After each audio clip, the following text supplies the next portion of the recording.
don't want a Only thing I'm sailboat. missing now is more privacy than I'd like. I would like to be alone more.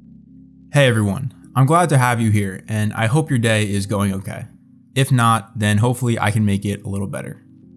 By the way, I'm going to be returning to my typical style of video again, so I hope you are okay with that. With that said, this video specifically is dedicated to diving into the struggle of feeling lonely. I really believe that extended periods of suffering from loneliness can be one of the hardest challenges that we are faced with beating. But like all challenges, it is never impossible to overcome. Throughout this video, I will share my reflections on my relationship with loneliness, citing what I believe to be the two main sources of my problem. Then, I will offer some tips on how to gradually overcome those long periods of loneliness. Hopefully, hearing my story and advice can help you on your journey, even if it is in the smallest way. Let's get started. A recent revelation that I've had has really helped me comprehend my feelings of loneliness better. I now understand that I have been living through my thoughts rather than through reality. I want to thoroughly explain the consequences of this behavior because it directly contributed to long periods of loneliness. Firstly, identifying too much with your thoughts is a form of forced isolation. Since you are the only person who experiences your own mind, you will outcast yourself as you continually fall into your wandering psyche. What this will also contribute to is an unhealthy feeling of discontent with reality. You can think about anything, and a lot of times our daydreams are of situations that will never happen in our real lives. Therefore, being in these fantasies too frequently will make you hate the world that is actually in front of you. I need to bring up the inevitability of negative thoughts. If you stay in your head for long enough, those negative ideas will surely surface. Once they do, it can be a pain to get rid of.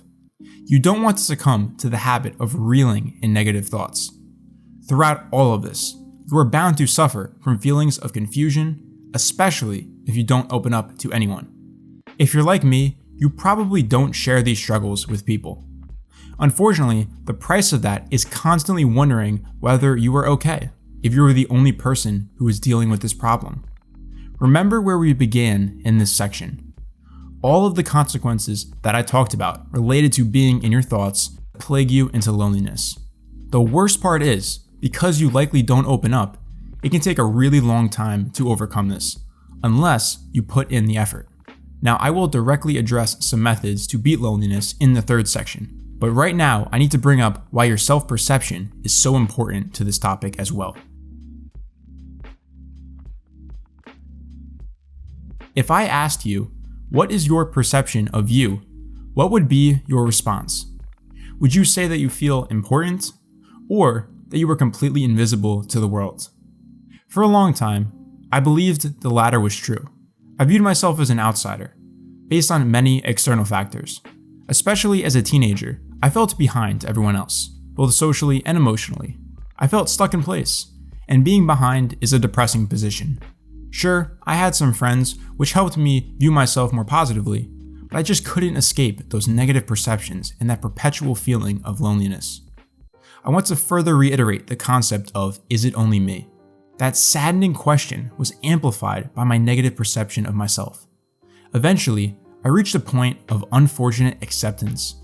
I believed that being an outsider and the never-ending feeling of loneliness were the prices to pay for being me.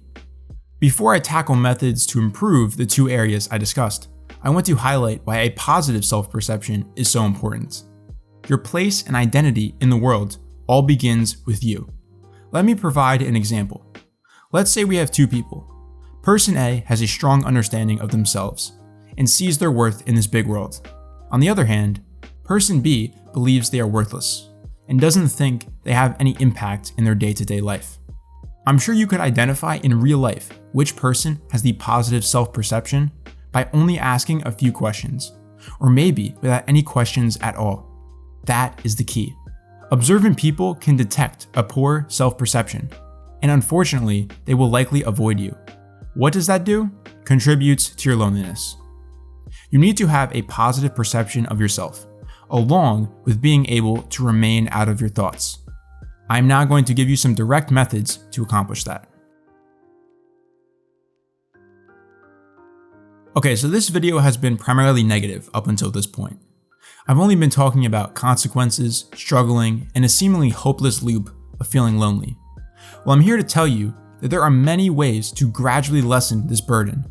Once again, with many things I discuss on this channel, I am no expert, but these are some habits that have worked for me. In order to best accomplish this task, I want to divide my advice between each source of loneliness I discussed, being stuck in your head and having a negative perception of yourself. I'll start with being in your thoughts too much. The best technique is simple but challenging. Speak. Whenever you have a socially acceptable opportunity, speak. This could be asking a question in class, saying hi to a stranger, or having a conversation with a friend or family member. Do anything that gets you talking. You will be surprised at how different you will feel if you consistently practice this throughout the day. Let me explicitly describe the benefits. The more you speak, the more you interact with your reality, the more you realize that you are a part of this world. You will be in your thoughts less, and your feelings of loneliness will decrease. If you really want to improve, you can add consistent physical activity to your to-do list. The right exercise routine will force you to be present, therefore removing you from staying in your head. Now let's move on to fixing our self-perception. The goal here is to remember what creates your true identity, and it's not those negative beliefs about yourself that never seem to go away. This is what I want you to do. Ask people close to you how they would describe you. Additionally, ask them how they found their answer. What you will find is that most people say that how you act helps them figure out who you are, and they are right. What we fail to remember is that our actions are what truly define our existence. It sounds cliche, but that's the truth. Now, connect with your actions instead of your old perceptions. Over time, the two will merge together, and then you will be left with a positive view of yourself. What will be the final result? A departure from loneliness, because you will have a much more complete understanding of how you fit into the world. Like the phone rings too often, there's too many cameras and all that, and I kind of accept it, but it's not me. When these things are gone, I go back to the room and I become myself again. I haven't completely overcome loneliness yet. I probably never will. It's irrational to think you can escape loneliness forever. But I hope this video at least helps you to start or take the next step in your larger self-improvement journey. As always, leave any suggestions for future videos in the comments. These are for you, and I want to make sure you care about the content on this channel. School has started for all of us again, so I wish you good luck, and as always, this has been Dark Horse, and I will see you in the next video.